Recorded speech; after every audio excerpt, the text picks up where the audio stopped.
જય માતાજી મિત્રો, આ કળિયુગમાં જાગતું ધર્મ મનાતું હોય તો તે મા મેલડી છે. ગુજરાત, સૌરાષ્ટ્ર, કચ્છ, કાઠિયાવાડમાં મા મેલડીના અનેક મંદિરો આવેલ છે. દરેક મંદિર પોતાની આગવી વિશેષતા તથા ઇતિહાસ ધરાવે છે. મા મેલડી પર શ્રદ્ધા રાખનાર દરેકના દુઃખ માતાજી દૂર કરે છે. એવું જ એક ચમત્કારી મંદિર ભાવનગર જિલ્લાના સિંહોર તાલુકા પાસેનું રામપરા મેલડીમાં, જેને ભુરિયા વડવાળી મેલડી પણ કહે છે, જ્યાં દરરોજ અનેક ભાઈ ભક્તો આવે છે. રવિવારે, મંગળવારે તો હજારોની સંખ્યામાં લોકો અહીં દર્શને આવે છે. આ મંદિર સિંહોર પાસે સર સખવાદનની સીમાડે આવેલ છે.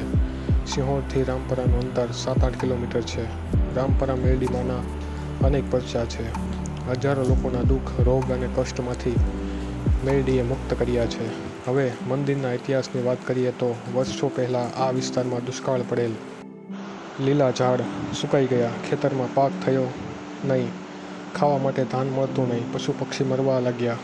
એ સમયે એક કોળી જ્ઞાતિના દેવલા જમોડ નામે વ્યક્તિ તેમની પત્ની મણિબેન તથા 2 સંતાનો સાથે આ વિસ્તારમાં રહેતો.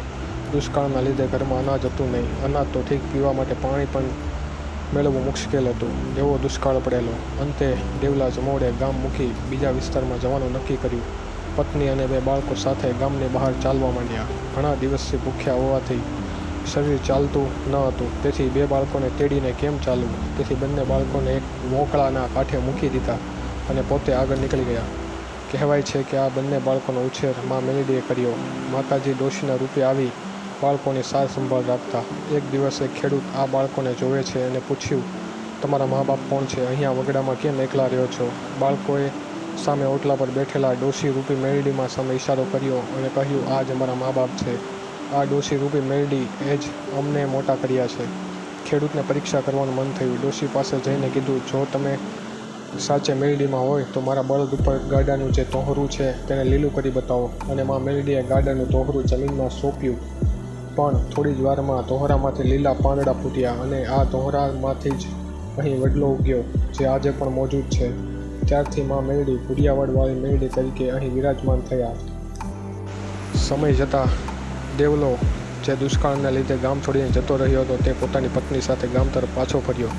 રસ્તામાં પેલું વોંકળું આવ્યું અને જોયું કે તેના બંને બાળકો વડલાની નીચે રમે છે. પોતાના બાળકોને લઈને દેવલો ત્યાંથી નીકળવા જાય ત્યાં જ મા મેલડીએ નાગણીના રૂપે દેવલાને દંશ દીધો. અને આજે પણ દેવલા જમોડની ખાંભી ત્યાં મોજૂદ છે.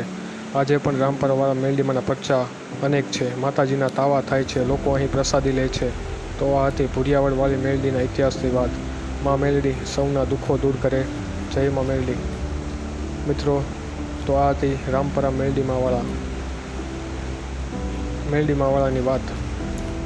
વિડીયો ગમે તો લાઈક કરો, શેર કરો, સબસ્ક્રાઈબ કરો આપણી ચેનલ. મિત્રો, વરસાદના લીધે થોડોક વિડીયોમાં અવાજ આવશે, પણ મને માફ કરજો.